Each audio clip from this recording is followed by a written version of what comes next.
Në vjeshtën e vitit 1913 në një fshat të vogël të Hasit, ndodhi një nga krimet më të tmerrshme që kanë përjetuar shqiptarët në fillim të shekullit 20. Ushtarët serb dhe malazez mblodhen brenda një shtëpie 10 burra, gra dhe fëmijë. Mes tyre kishte edhe fushnjë në djepa. Fillimisht filluan të shtënat me pushkë drejt njerëzve të pambrojtur. Pastaj shtëpia u rrethua me dru dhe u dogj me të gjithë njerëzit brenda. Në atë flak u shuan 72 jetë shqiptare. Ky është rrëfimi i masakrës së Ujzit të Hasit, një tragjedi që historia shqiptare nuk duhet të harrojë kurrë.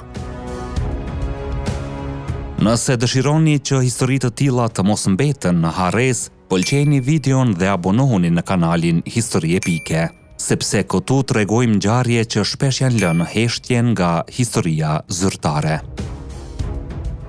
Shpallja e pavarësisë së Shqipërisë me 28 nëntor 1912 ishte një moment historik për kombin shqiptar, por gëzimi nuk zgjati shumë. Një pjesë e madhe e trojeve shqiptare mbeti jashtë kufive të shtetit të ri. Kosova dhe shumë territore të tjera shqiptare ranë në sundimin e Serbisë dhe Malit të Zi. Vendimet e konferencës së ambasadorëve në Londër në vitin 1913 vullosën këtë ndarje, duke lënë shumë shqiptar në një regjim të ri pushtues. Në këto territore filloi një periudhë terrori. Popullsia shqiptare përballej me arrestime, ekzekutime, pagjyq, djegje shtëpish dhe grabitje të pronave. Në shumë zona të Kosovës u krijuan grupe të rezistencës së armatosur të njohura si kaçak, të cilët luftonin kundër administratës serbe. Në verën e vitit 1913, figura të njohura të lëvizjes kombëtare shqiptare si Isa Bolitini, Bajram Curri dhe Elezi Sufi po përgatisnin një kryengritje të madhe kundër pushtimit serb. Por pikërisht në këtë atmosferë tensioni ndodhi një ngjarje që do të trondiste gjithë Hasin. Ngjarjet nisën në fshatin Fshaj të Hasit. Një patrull e gjandarmëri serbe po ndiqte disa kaçak shqiptar, të cilët dyshoheshin se fshiheshin në një shtëpi. 2 gjandar rrethuan shtëpinë, ndërsa një tjetër shkoi për të kërkuar përforcime. Por ndërkohë dikush brenda arriti të njoftoi kaçakët. Pak qaste më vonë shpërthyen të shtënat dhe 2 gjandarët serb u vranë. Kur përforcimet arritën në vendngjarje, kaçakët kishin ikur, por zemërimi i ushtrisë serbe kërkonte hakmarrje. Fillimisht u dogj shtëpia e Tunçetës, ku dyshohej se ishin strehuar kryengritësit. Tunçeta dhe gruaja e tij u dogjën të gjallë brenda shtëpisë, por hakmarrja nuk do të ndalej me kaq. Pas kësaj ngjarje, ushtria serbe mori informacion se kryengritësit mund të kishin gjetur stre në fshatin Ujz të Hasit.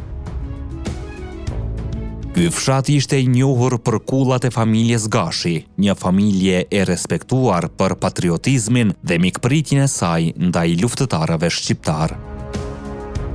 Një nga figurat më të njohura të këtij fisi ishte Avdyl Zeqa, pjesëmarrës në lidhjen shqiptare të Prizrenit dhe bashkëpunëtori shumë figurave të rëndësishme të lëvizjes kombëtare. Për këtë arsye, familja e tij shihej nga pushtuesit si një vatër e rezistencës shqiptare. Sipas dëshmisë së Cuf Sadik Gashit, i cili në atë kohë ishte vetëm një fëmijë, familjet u paralajmëruan se ushtria po afrohej dhe disa prej tyre u larguan drejt maleve. Por Avdyl Zeqa nuk pranoi të braktiste shtëpinë e tij. Ai besonte se nuk kishte bërë asgjë që të justifikonte një ndëshkim të tillë, por ushtria serbe kishte vendosur tashmë çfarë do të ndodhte. Kur forcat serbe dhe malazeze hynë në Ujz, fillimisht rrethuan familjet që kishin mbetur në fshat. Ata pretenduan se po kërkonin kryengritësit që kishin vrarë 2 gjandar. Më pas urdhëruan që të gjithë njerëzit të nxirreshin nga kullat dhe të grumbulloheshin në obor. 45 antar të familjes Avdylzeqës u detyruan të dilnin nga shtëpitë e tyre. Pastaj ushtarët sollën edhe 14 antar të familjes së Alitafës dhe 12 antar të familjes së Jusuf Selmanit, si dhe 2 mysafir nga Pataqani. Në total në një shtëpi të ndërtuar me dërasa u futën 73 njerëz. Fillimisht ushtarët kërkuan nga Avdylzeqa që t'ju jepte dukatet e arit që kishte. Ai ja dorëzoi duke shpresuar se pas kësaj ata do t'i linin të lirë. Por sa po morën arin, ushtarët e detyruan edhe atë të hynte në shtëpinë ku gjendeshin të gjithë të tjerët. Dera u mbyll. Pastaj filluan të shtënat.